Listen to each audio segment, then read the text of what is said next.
베드로전서 3장 베드로전서 3장 1절부터 7절 말씀까지.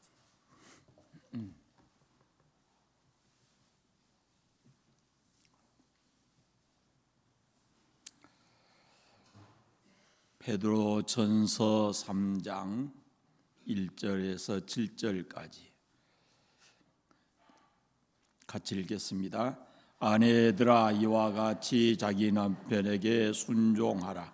이는 혹 말씀을 순종하지 않잘 말로 말미암지 않고 그 아내의 행실로 말미암아 구원을 받게 하려 함이니, 너희의 두려워하며 정결한 행실을 봄이라. 너희 단장은 머리를 꾸미고 금을 차고 아름다운 옷을 입는 외모로 하지 말고 오직 마음에 숨은 사람을 온유하고 안정한 심령에 썩지 아니할 것으로 하라. 이는 하나님 앞에 값진 것이니라. 전에 하나님께 소망을 두었던 거룩한 부녀들도 이와 같이 자기 남편에게 순종함으로 자기를 단장하였나니, 사라가 아브라함을 주라 칭하여 순종한 것 같이 너희는 선을 행하고 아무 두려운 일에도 놀라지 아니하면 그의 딸이 된 것이니라. 남편들아, 이와 같이 지식을 따라 너희 아내와 동거하고 그를 더 연약한 그릇이요 또 생명의 은혜를 함께 이어받을 자로 알아. 귀히 여기라. 이는 너희의 기도가 막히지 아니하게 하려 함이라. 아멘. 베드로전서 1장 2장 말씀은 이 고난 속에서 그리스도인들이 이 국가와 사회 속에서 어떻게 살아야 되는가라는 것을 말씀하고 있고, 오늘 베드로전서 3장 말씀은 가정에 초점을 맞추고 있습니다. 고난 속에서 고난의 삶을 살면서 그리스도인들이 가정 생활을 어떻게 해야 하는가라는 그런 말씀입니다. 우리가 예수 그리스도를 주로 믿고 살게 된 것은 이건 하나님의 은혜요 축복입니다. 그러나 우리가 구원받았다는 사실이 행복한 가정을 자동적으로 만들어주는 것이 아닙니다. 이 행복한 가정이 될 수 있는 가능성은 있지만 아무 노력하지 않는데 행복한 가정이 되는 것은 아닙니다. 더군다나 믿지 않는 남편과 사는 믿는 아내의 이 어려움은 참 어려울 때가 많을 겁니다. 오늘 주신 말씀은 바로 이런 문제를 다루고 있습니다. 사실 이 사도 베드로가 이 성령의 감동을 받아서 이 편지를 쓸 당시에 이 로마 사회에서 여성들의 지위라고 하는 것은 말로 표현하기 어려울 만큼 이렇게 참 형편없었습니다. 여성의 지위가 형편없는 그런 세대에, 그런 사회에서 더군다나 예수 그리스도를 믿으면 핍박과 환난을 받는데, 그런 속에서 믿지 않는 남편과 같이 살면서 신앙도 지켜야지, 또 가정생활도 행복하게 해야지, 이것이 결코 쉬운 일이 아니었습니다. 그래서 특별히 베드로 사도는 그런 처지에 있는 아내들에게 이 편지를 쓰고 있는 것입니다. 1절부터 6절까지 말씀을 보면 아내가 믿지 않는 남편을 향해서 어떤 태도를 가져야 되는가라는 걸 말씀하는데, 1절에 강하게 말씀하는 것은 순종하라라는 것입니다. 강조되고 있는 말씀이 순종하라는 말씀입니다. 만일에 성경을 모르고 하나님의 뜻을 모르는 사람이 이런 분위기 속에서 아내들에게 편지를 쓴다면은 저항하라, 아마 이렇게 썼을지도 모르겠습니다. 그런데 베드로 사도는 그리스도를 믿는 아내들에게 순종하라라고 말씀을 합니다. 1절 말씀 보시면 아내들아 이와 같이 자기 남편에게 순종하라. 그리고 끝부분에 보면은 구원을 받게 하려 함이니 그럽니다. 바로 앞에서 우리는 예수 그리스도는 억울하게 고난을 받고 예미하게 고난을 받았지만 원망하지 않고 하나님의 뜻에 순종했다 그럽니다. 1절에 이와 같이 그 말은 바로 그겁니다. 아내들도 예수 그리스도처럼 때로 억울하고 때로 어렵지만은 예수님께서 애매한 고난을 받으시면서도 하나님의 뜻에 순종했듯이 그렇게 남편에게 순종하라라고 말씀을 합니다. 순종이라고 하는 것을 강조하는 것은 가정의 질서를 중요하게 여기기 때문에 그렇습니다. 아내가 여성이 남성보다 열등하기 때문에 남편에게 순종하라 하는 것이 아닙니다. 질서를 사랑하시고 가정의 행복을 위해서 그렇게 하라라고 말씀을 합니다. 본문에 나오는 이 남편은 예수 믿지 않는 사람입니다. 믿지 않는 남편일지라도 그 남편에게 순종해야 된다라고 강조하고 있는데 왜 그렇게 말씀을 하실까? 첫째는 그것이 주님의 명령입니다. 아내들아 이와 같이 자기 남편에게 복종하라. 이것은 명령입니다. 남편의 명령이 아니라 주님의 말씀입니다. 왜 남편에게 순종해야 되는가라는 것은 바로 주님의 명령이기 때문에 그렇습니다. 가정은 여기서부터 출발이 됩니다. 질서가 있어야 그 가정이 행복한 가정이 될 수 있다라는 겁니다. 다시 말씀드리지만은 남성이 여성보다 우월하다든지 여성이 남성보다 열등하다든지 그래서가 아닌 겁니다. 창세기 1장을 보면 하나님께서 인간을 지으시고 남자와 여자에게 똑같이 복을 주셨습니다. 그들에게 복을 주시며 그렇게 말씀해요. 그들이라고 하는 것은 바로 남자와 여자가 같이 들어 있습니다. 갈라디아서에도 보면은 이렇습니다. 너희는 유대인이나 헬라인이나 종이나 자유자나 남자나 여자나 없이 다 그리스도 안에서 하나다라고 말씀합니다. 성경은 남성과 여성이 평등하다, 동등하다라는 것을 말씀하고 있어요. 그럼에도 불구하고 가정이라는 하나의 질서를 강조하고 있는 겁니다. 남편을 가정의 머리로 세웠다라고 강조하고 있습니다. 남편이 아내의 머리다라는 말씀은 아내를 함부로 대하라라고 말씀하는 것이 아닙니다. 7절 말씀을 보십시오. 남편들아 이와 같이 지식을 따라 너희 아내와 동거하고 그를 더 연약한 그릇이요 또 생명의 은혜를 함께 이어받을 자로 알아 귀히 여기라 이렇게 말씀합니다. 남편과 아내가 생명의 은혜를 함께 이어받는 자로 알아 이렇게 말합니다. 차별이 없습니다.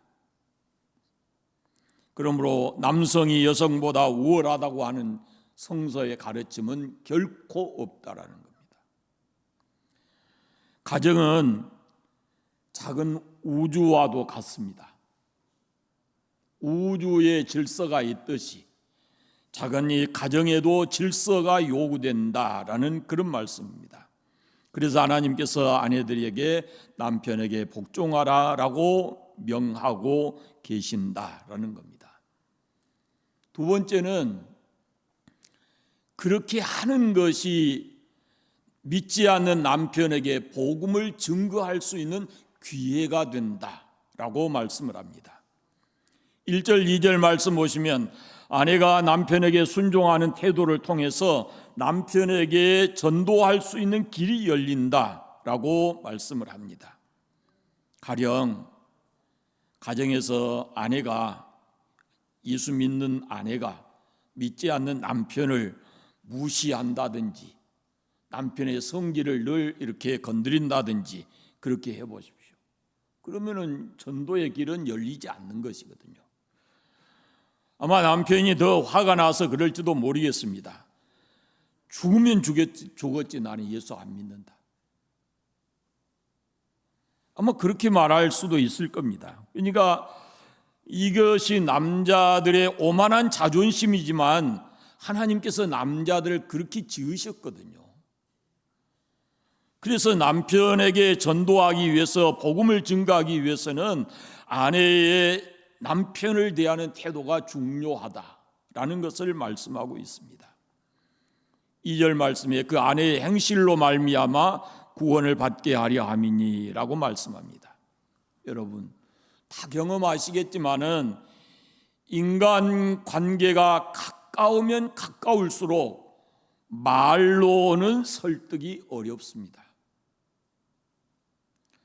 가까운 사람일수록 그 마음에 감동이 있어야 됩니다.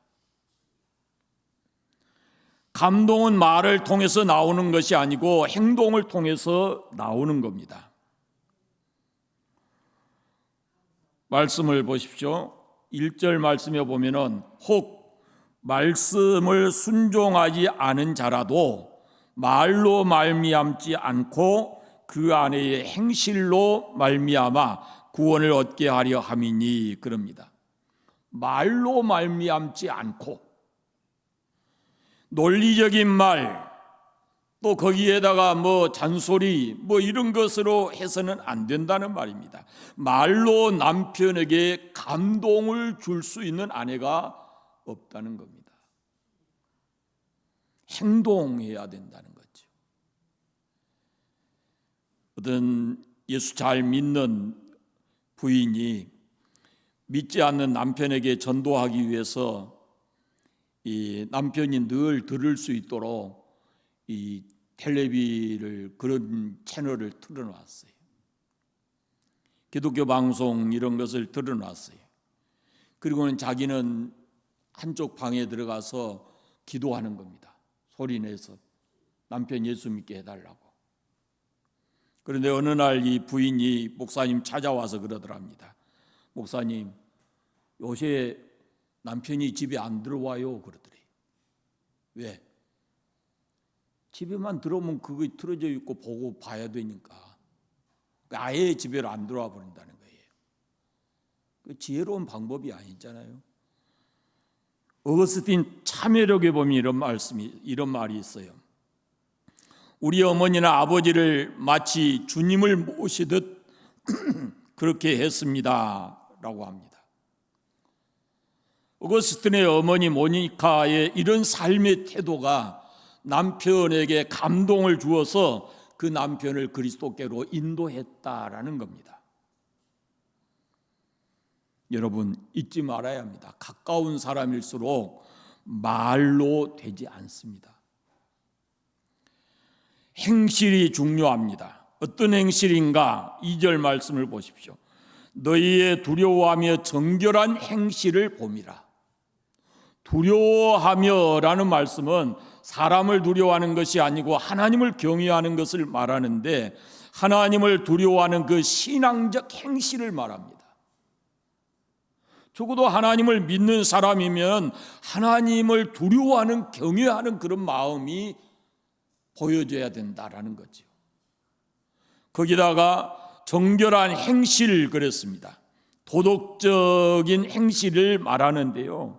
그냥 신앙적으로 보면은 이 사람의 신앙을 남편이 인정할 수 있는 그런 신앙이 돼야 되고, 또 하나는 도덕적으로 정결한 아내가 그런 삶의 모습이 남편에게 무엇인가 무언의 설교와 같아서 그 감동을 주고 주의 품으로 인도할 수 있는 길이 열린다라는 것이죠. 여러분, 신앙은 적당히 타협적으로 해서는 안 되는 겁니다. 남편의 순종하라라는 말씀은 오해해서는 안 돼요. 신앙을 무너뜨려 가면서까지 남편에게 순종하는 게 아니에요. 그건 절대로 남편이 그렇게 해서 남편의 뜻을 받아준다고 해서 예수 믿게 되는 것이 아니거든요. 철저하게 내 생명을 걸고 하나님을 믿는 그 신앙의 자세를 가져야 되고, 그런 다음에 도덕적으로는 조금도 부족함이 없이 남편의 기대에 어긋나지 않게 깨끗한 행실을 가지고 살아가야 된다라는 겁니다. 그럴 때 남편에게 감동을 주게 된다라는 그런 말씀입니다. 세 번째는 이 인격을 아름답게 만드는 그런 것이 된다라고 합니다.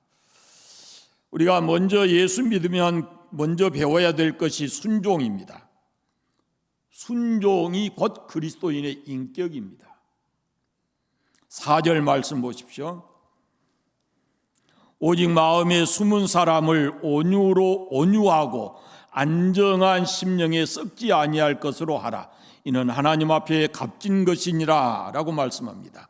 예수 믿는 아내들이 반드시 가져야 될 두 가지 인격적인 덕목이 있는데, 첫째가 온유함입니다. 온유함. 성경에서 말하는 온유는 힘이 잘 다스려지고 그리고 절제된 상태를 의미하는 겁니다. 이게 온유함이라는 것은 이 들판에 주인 없는 그 야생마들을 끌어다가 그것들을 길들여서 이렇게 사람의 뜻에 따라서 움직이게 하는 그런 것이 바로 온유함입니다. 고분고분하게 말을 잘 듣습니다. 헬라 사람들은 이런 사람 상태를 가리켜서 온유해졌다라고 합니다. 사람으로 말하면 잘 통제되고 있는 인격을 말합니다. 함부로 말하지 않고. 믿지 않는 남편을 위해서라도 우리가 온유한 성품을 가져야 된다라는 겁니다. 남편이 화를 낸다고 그래서 같이 펄펄 뛰고 화를 내서는 안 된다라는 의미도 이 속에 있습니다. 이 온유함이 바로 예수 그리스도의 중요한 성품이고 우리가 그분을 통해서 배워야 될 가장 기본적인 성품입니다. 그래서 예수님 말씀하십니다. 내게로 오너라. 그리고 내 마음을 배우라. 나의 마음이 온유하고 겸손하다라고 말씀을 합니다. 그러니까 우리가 예수 그리스도를 믿으면서 배워야 될 첫 번째 마음이, 인격이 바로 온유함이라는 것입니다. 또 다른 하나는 4절 말씀에 있는 대로 안정한 심령입니다. 여기서 안정이라는 말은 고요하다 그런 뜻인데요, 안정한 심령이라는 말은 예수 믿는 사람은 고요해야 된다라고 말씀합니다. 심령이 고요해야 되고 말이 거칠지 않고 고요해야 되고, 흔히 사람들이 예수 믿는 사람을 향해서 이렇게 얘기합니다. 인격이나 성품이 변화되지는 않고 예수 믿으면 제일 많이 변하는 것이 뭐라고 그러는 줄 아세요? 입이라고 그래요. 입. 말만 잘한다고. 예수 믿는 사람을 향해서 말쟁이 그러잖아요. 그 부정적인 의미거든요. 말을 잘한다라, 말만 잘한다라는 것은 부정적인 의미잖아요. 그렇게 돼서는 안 된다는 거죠. 3절 말씀을 같이 읽어보겠습니다. 너희의 단장은 머리를 꾸미고 금을 차고 아름다운 옷을 입는 외모로 하지 말고 그럽니다. 이 로마 사람들은 굉장히 단장하는 것을 중요하게 여겼습니다. 머리에 장식품들을 이렇게 갖추는 그런 걸 굉장히 중요하게 여겼어요. 말씀에 보면은 금을 차고 다녔다 이렇게 말하는데, 그 본래의 뜻은 금으로 둘러싸고 그런 뜻이에요. 머리를 예쁘게 꾸미고 금반지를 끼는 것에 그걸 나무라는 것은 아니에요. 그러나 그렇게 외적인 모습을 하는 것보다는 내적인 단장, 인격의 단장이 더 중요하다라고 말씀을 합니다. 그래서 4절 말씀에 바로 이어서 하는 말이 숨은 사람을 온유하고 안정한 심령에 썩지 아니할 것으로 하라. 이것이 하나님 앞에 값진 것이다. 사람들은 겉으로 화려하게 단장된 그 모습에 어떤 마음이 움직이고 끌릴지 모르지만은 그건 일시적으로 그럴 수는 있지만 마음 깊은 곳에 감동을 줄 수가 없다라는 것입니다. 결국 아내가 인격적으로 얼마나 아름다움을 갖고 있느냐라는 것이 남편에게 이 영향을 끼칠 수 있고 그 남편을 그리스도께로 인도할 수 있다라는 것을 말씀하고 있습니다. 아내가 왜 남편에게 복종해야 되는가? 그것이 바로 그 사람의 인격의 아름다움이기 때문이다라고 말씀을 합니다. 네 번째는 믿음의 선배의 본을 따르는 것이라고 말씀합니다. 5절 말씀해 보시면 전에 하나님께 소망을 두었던 거룩한 부녀들도 이와 같이 자기 남편에게 순종함으로 자기를 단장하였다라고 하면서 6절 말씀에 예를 든 사람이 사라와 아브라함의 관계를 얘기하고 있습니다. 아브라함이 믿음의 조상이라면 사라는 믿음의 어머니거든요. 그런데 이 사라가 아브라함을 가리켜서 주라는 표현을 했다라는 겁니다. 사라는 그 이름의 뜻이 여왕이라는 뜻이에요. 여왕. 자기 남편을 왕으로 모시지 못한 사람은 여왕 대접을 받을 자격이 없는 것입니다. 그래서 자기가 자기 지위와 자기가 인격적인 대접을 받으려고 하면은 남편에 대한 그만큼 인격적인 것과 그의 자리를 아내가 만들어야 된다라는 그런 말씀이 됩니다. 사람들 마음속에는 특별히 여자들의 마음속에는 이 여왕이나 공주가 되고 싶어하는 마음이 있다고 합니다. 그래서 심리학자들은 이 여왕 컴플렉스, 공주 컴플렉스라는 그런 말을 하고 있습니다. 그냥 누구든지 이렇게 여자들이 여왕같이 대접을 받고자 하는, 인정을 받고자 하는 그런 마음이 다 있다라는 그런 말씀입니다. 우리가 흔히 가정에서 좀 남편과 불화하게 되면은 그 남편을 묘하게 무시하고 깎아내리는 경우가 있어요. 아내도 마찬가지고요. 그러면은 똑같은 사람이 돼요. 남편을 잘 믿는 아내가 남편을 향해서 저 마귀 새끼 그러면은 자기는 뭐 돼요? 그렇게 되면 안 된다라고 그 말이에요. 그러니까 사라가 아브라함이 모든 것 다 잘한 게 아니에요. 자칫 애굽에 내려가서는 자기를 누이라 그래가지고 애굽의 왕에게 뺏길 뻔도 했거든요. 그런 상황에 있었지만은 아브라함을 향해서 나의 주라는 표현을 쓴다고 말입니다. 생각해 보십시오. 아브라함이 갈대아 우르를 떠날 때 갈 바를 알지 못하고 떠났다 그랬어요. 그 장면을 한번 생각해 보십시오.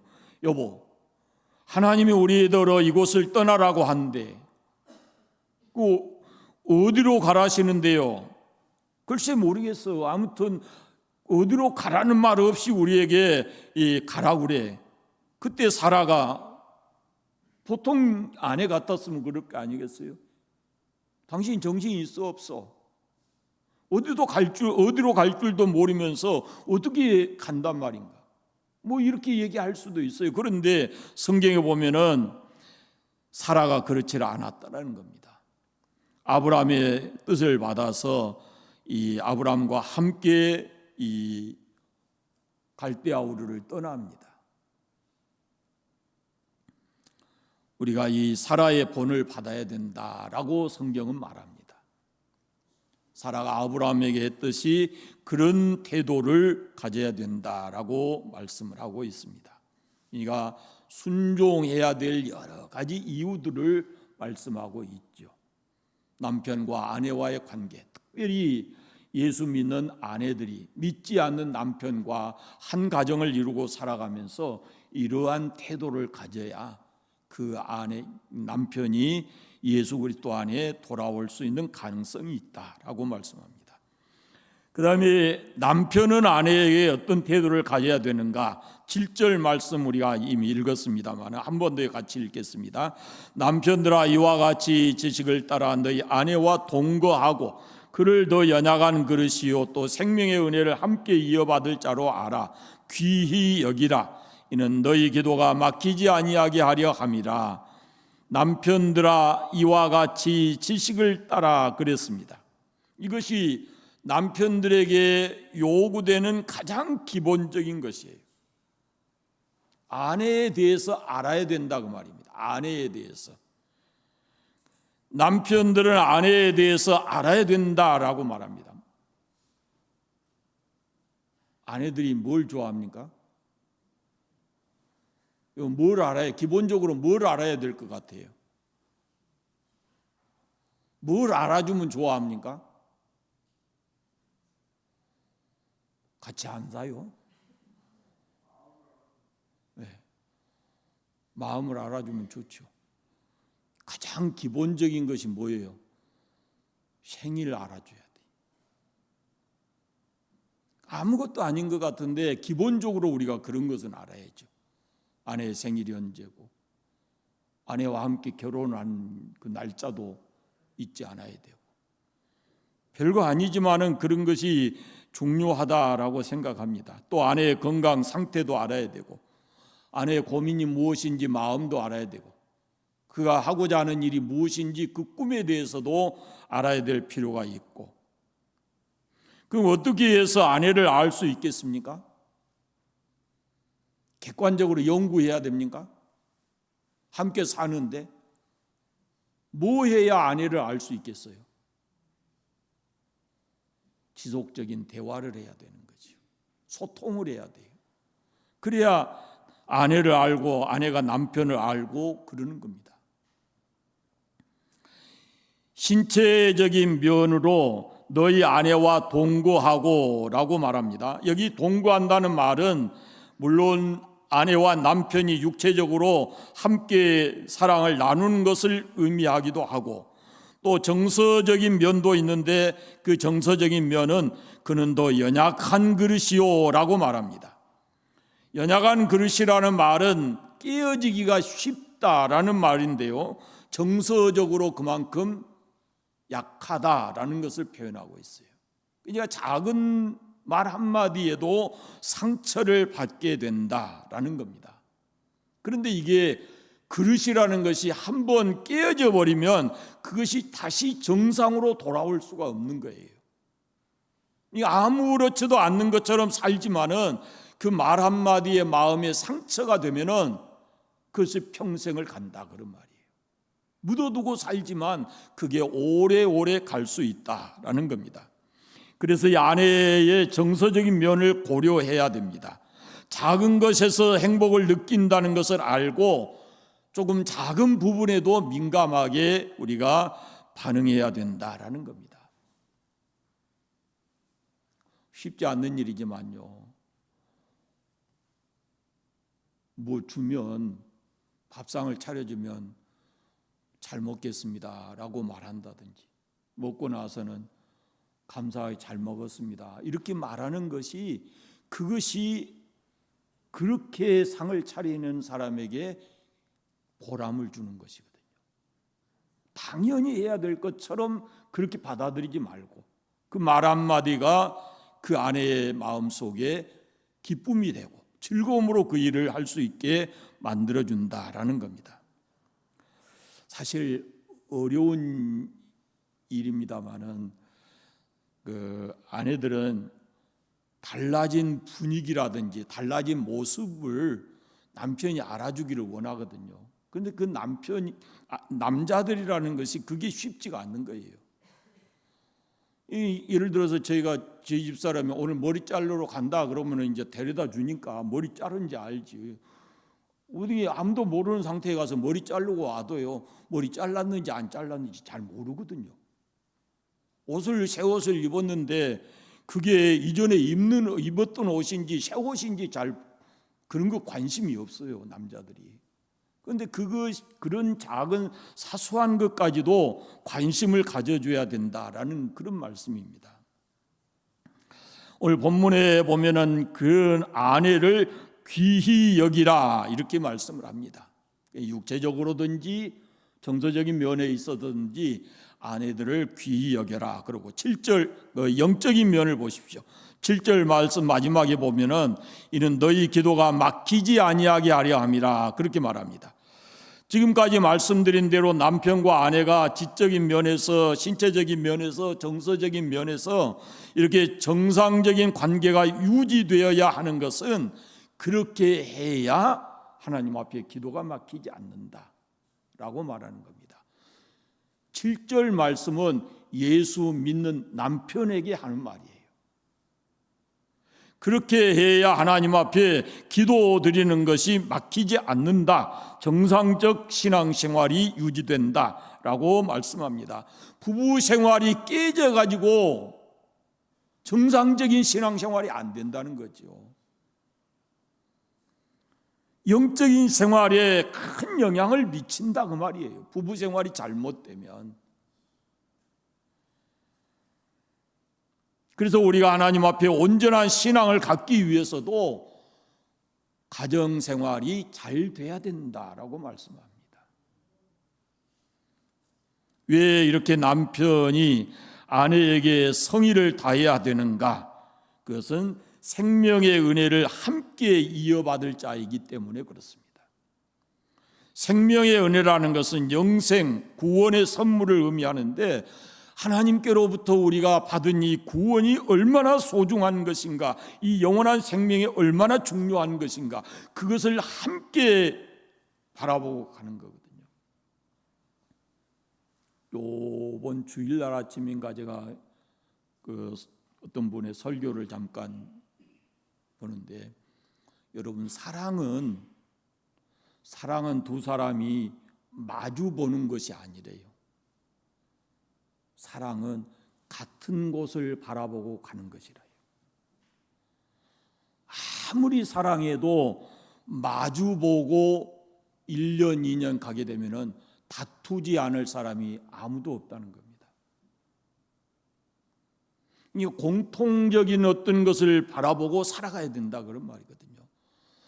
그러니까 신앙 안에서 우리가 생각하면 우리의 삶의 목적지가 아내이든 남편이든 하나님의 나라가 우리의 최고의 목적지고 우리는 그걸 위해서 예수 그리스도 안에서 구원받은 하나님의 사람이기 때문에 서로가 아내가 남편을, 남편이 아내를 귀히 여기고 사랑하고 살아가야 된다라는 그런 말씀입니다.